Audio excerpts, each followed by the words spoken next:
Hey guys, welcome back to MainDeck Masters. Dave here, and today I'm going to be going over my purple-white aerial rebuild list.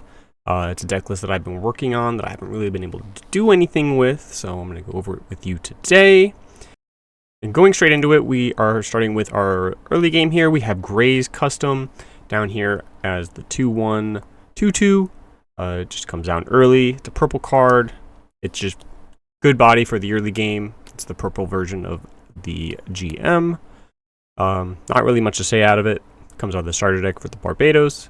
Going more into it, we have 4 copies of Gundam Lifrith. Lifrith is the GOAT.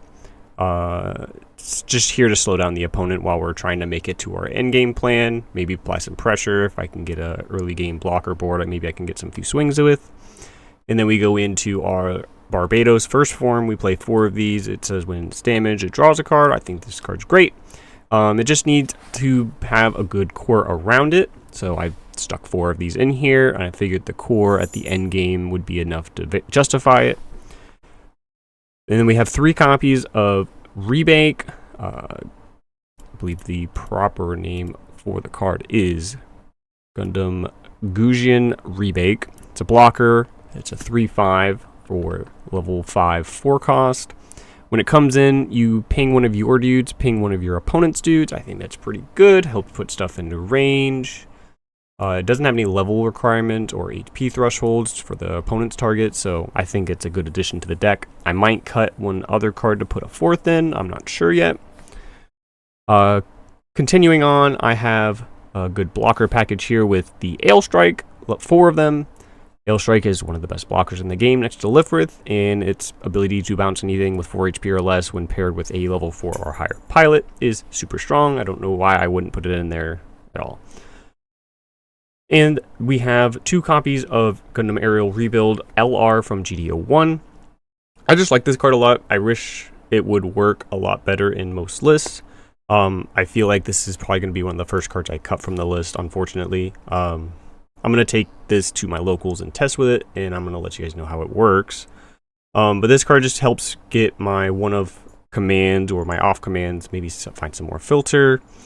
Try to get the other Gundam Aerial Rebuild, the rare from GDO2, maybe give it its blocker by getting enough commands and trash, by maybe cycling a overflowing affection, or using Striker Pack to get some more defense, or Fatal Strike to pop some more dudes.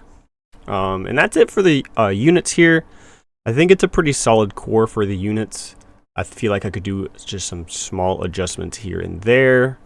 Maybe add another Rebuid, take out an Ale, or just keep the 4 Ales, cut out the Rebuild LR, and maybe try something else with this slot.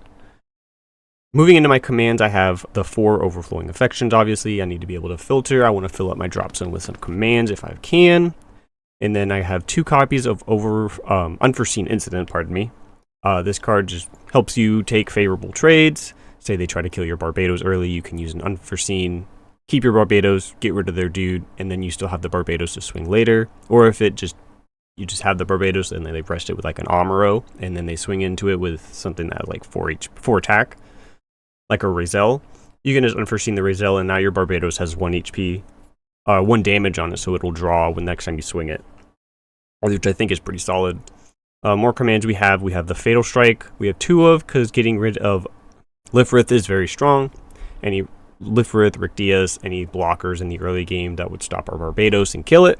We just want to get rid of those, so we're playing 2 of the Fatal Strike. This is probably going to go up to 4. I don't think 2 is enough in this current build.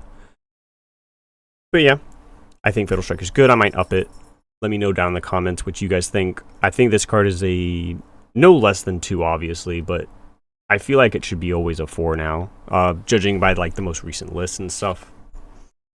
Going into the last of the commands, we have 2 of Striker Pack. Striker Pack is obviously good because it makes a body, whether it's bursted or played from hand. You just can't have one of the bodies it makes on the board already. So I like using the 4-2 because the 4-2 trades the best, and it forces them to have a card to get rid of it. So no matter what, you could 1-for-1 a card, unless they have like a Kshatriya or something like that, that can just get rid of the 2 HP. Momentary respite in case I need a Mikazuki to ping another opponent's dude, or if I just need a pilot for Ale Strike later, I can grab that, or I can grab a Soletta for the high maneuver later as well. Decisive Last Resort is basically just to remove a wing or freedom off the board once in the game, because I only play 11 purple units. Which might change now that I'm looking at it, but I'm going to run this list for a little bit, see how it does. I'm going to take it to my locals, maybe record some games and feature it for the next upcoming videos. But yeah, that's that. Pilots for Soletta or Mikazuki. Seems pretty standard for this sort of list. I might change up the ratios a little bit, might add some Curas because of the aerials, but I'm not sure yet. The bases that we have for the deck, we have 1 copy of Archangel and then 4 copies of Argama. I feel like not letting Breach come through is pretty strong, so I'm going to test it out. My locals does have some Breach units in their decks, so like, and obviously the wing from the starter deck. We have Shenlongs, Versago is up and coming, Rick Dom in the early game for the Xeon decks. I feel like Argama is just super good in the situations that it comes up, and I think it, for like this sort of build where you need to like get there and your units are a little squishy, so like if they kill your unit, you want to be able to prevent some of that extra damage that might leak through the breach, and I want to see how it performs going in with the deck. But yeah, that's the whole list so far. Down below in the comments, please let me know what y'all think. I'm gonna have the exburst.dev link for you down below in the description for you if you want to take it for a spin. Let me know what you think. Tell me what you would change about the deck. But yeah, I am definitely going to take this to my locals, record some games with it, and yeah, that should be about it. As always, like and subscribe if you enjoy this sort of content. It means a lot to me, and I think that's it for today. I appreciate y'all, and I'll see y'all in the next video. Peace out.